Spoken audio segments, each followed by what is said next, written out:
Obviously I've got a capo which is on the 3rd fret, so that might look like a G, but of course it isn't. But I'm going to call it a G because that's what we do with capos. We ignore the actual notes coming out of the guitar. So I've got a capo on 3, so if I play what feels like a G scale,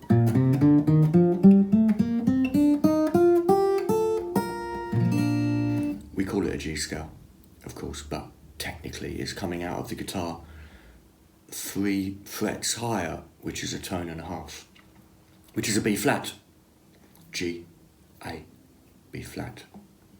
That's the actual sound coming out of the guitar. Right, dominant chords. In G major, the dominant chord, which means chord 5, is correct, a D, a D7, if you want to use its full dominant name. D, D dominant 7. It's the 5th chord, G, A, B, C, D, and the traditional Latin name for chord number 5 is dominant. I only use 2. As a matter of fact, most modern musicians only really use 2 of the traditional Latin names for chords. One is the tonic, that means chord 1, tonic chord,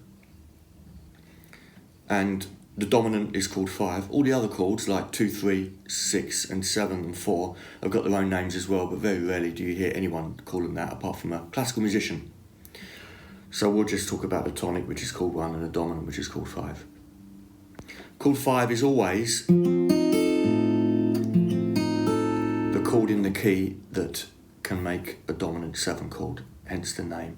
We can't play a C chord and make it a C dominant 7 in G major. We can't do that because it's not the 5th chord. If I play C7, C dominant 7, yeah, that is C dominant 7, of course, but it's not in the key of G. C dominant 7, because it's a dominant 7, it must be a 5th chord. Therefore, it must be in another key to G, and the key that it's in is F, because if we start on an F, F, G, A, B, C. So C becomes chord number 5, C is the dominant, therefore the tonic, chord number 1, or note number 1, is an F. So C7 is the dominant chord of F major. D7 is the dominant chord of G major. Some other examples: A7 is the dominant chord of D major. What else have we got? E7 is the dominant chord of A major, etc., etc. F7 is the dominant chord of B flat major.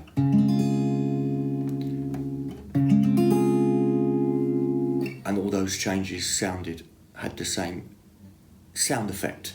It always feels like it's what we call resolving in music. In other words, going back to the home chord. If I played 5-1 in E, that's E7 to A.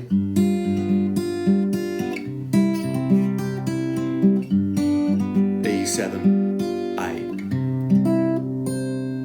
It feels like it's finishing on the home chord. It's like getting in your front door after a long day's work.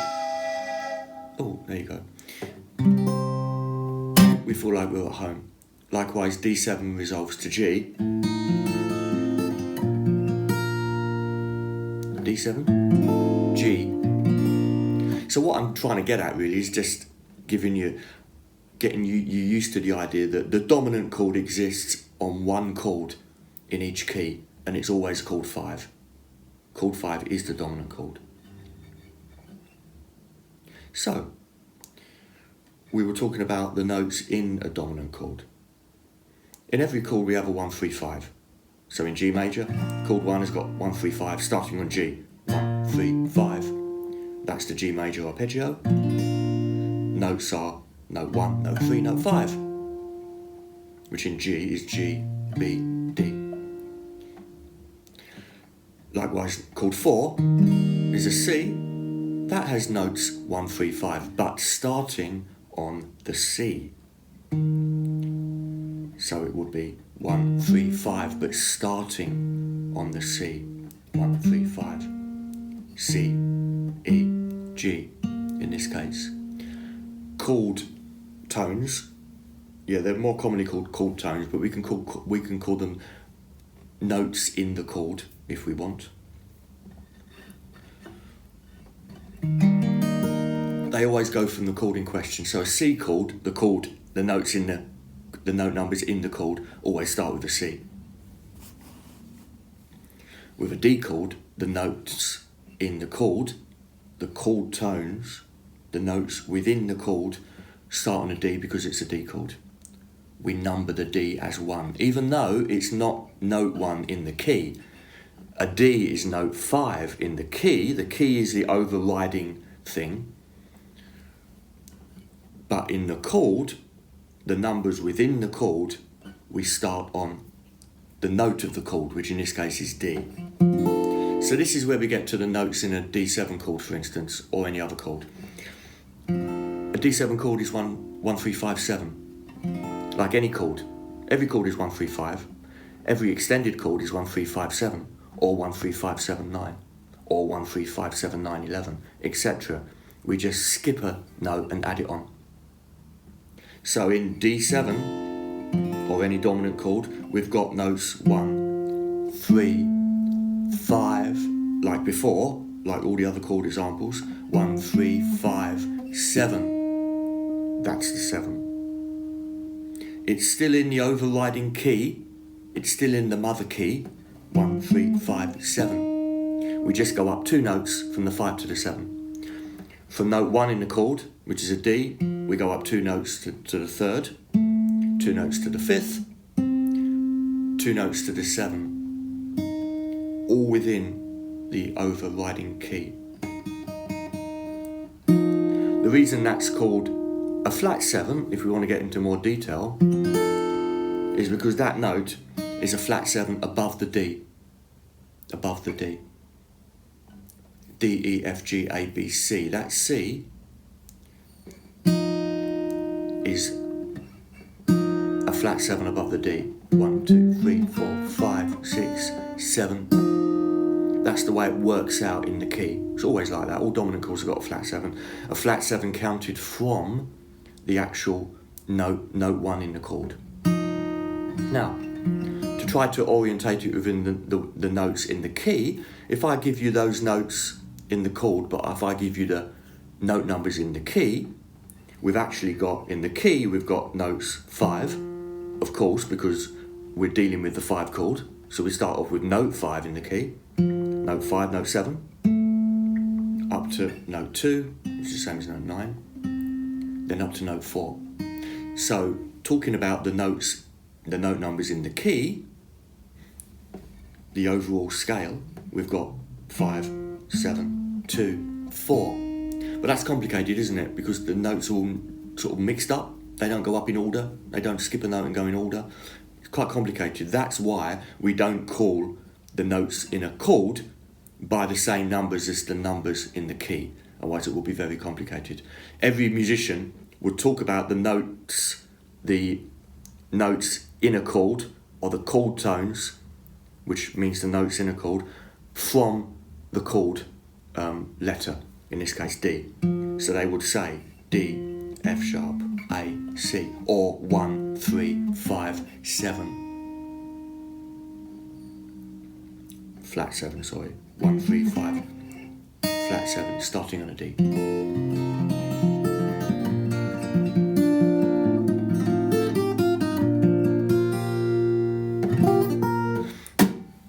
Dominant chords always sound the same. They've always got a 1, 3, 5 and a flat 7 in them, and that's it.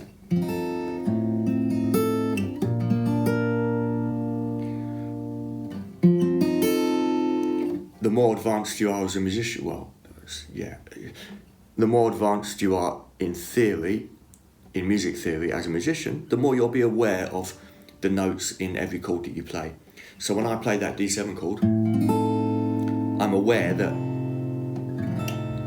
the numbers within the chord tones, from the bottom string up is 3, the 3rd, the 5th note in the chord, the 1st note in the chord, note 1, the 5th note in the chord, the flat 7 in the chord, and then the 3rd again in the chord.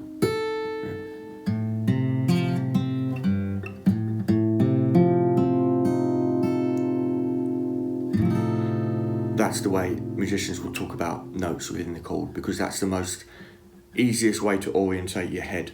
We're playing the chord, we're talking about the notes within the chord, so we number the notes in relation to the chord, not in relation to the overriding key.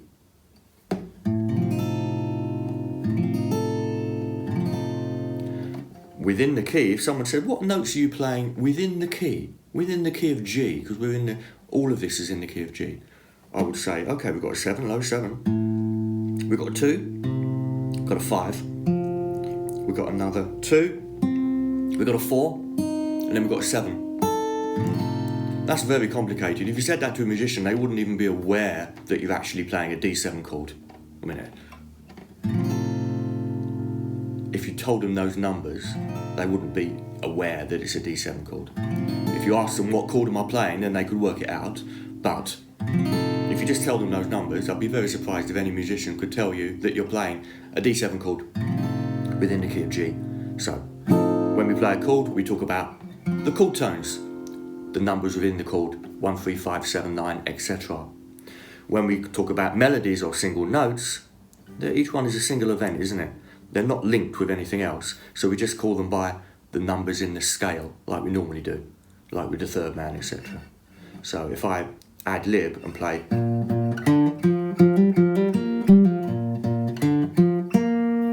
and someone said, that's really good, what did you play? I would say, oh, what did I play? I played 1, 1, 3, 5, can't remember now, 1, 3, 5, 5, 6, 6, 5, something like that. I probably didn't, but there you go. I am doing it now. 1, 1, 3, 5, 5, 6, 6, 5, 8, 6, 5, 3, 5, 1. Those are note numbers, how we normally talk about melodies. If you want to know the letters, if you really want to know the letters, G, G, B, D, D, E, D, E, E, D, that type of thing. G, E, D, B, G, E.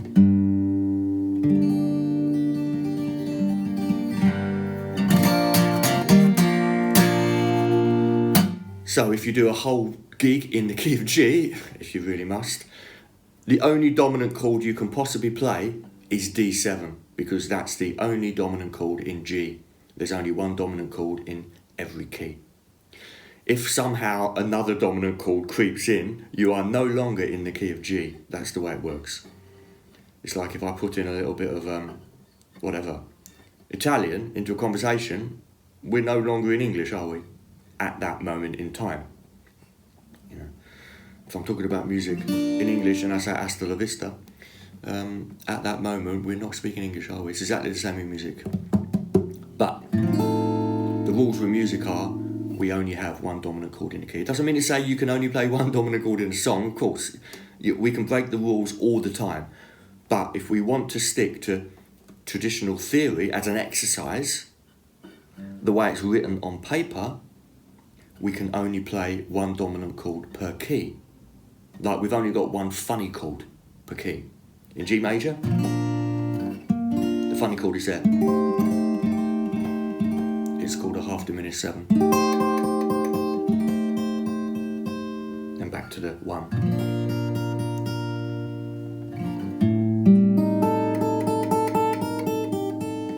It's a very moody sounding chord.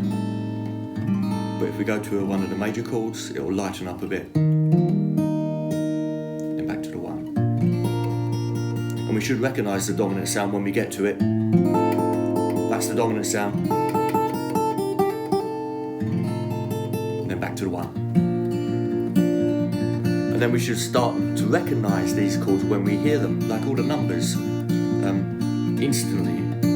1, 4, 1, 5, 1, 4, 1, 6, 2, 5.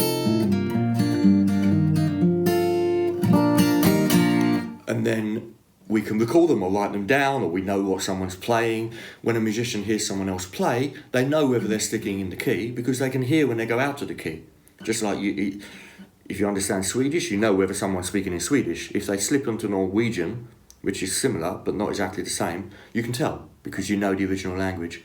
If we know what notes and chords are in a key, we can tell when it slips out of the key. We can tell.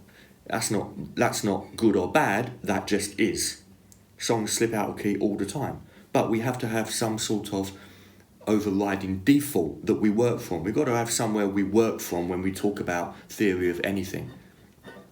You know, it's not maths, it's not right or wrong, it's just somewhere where we start.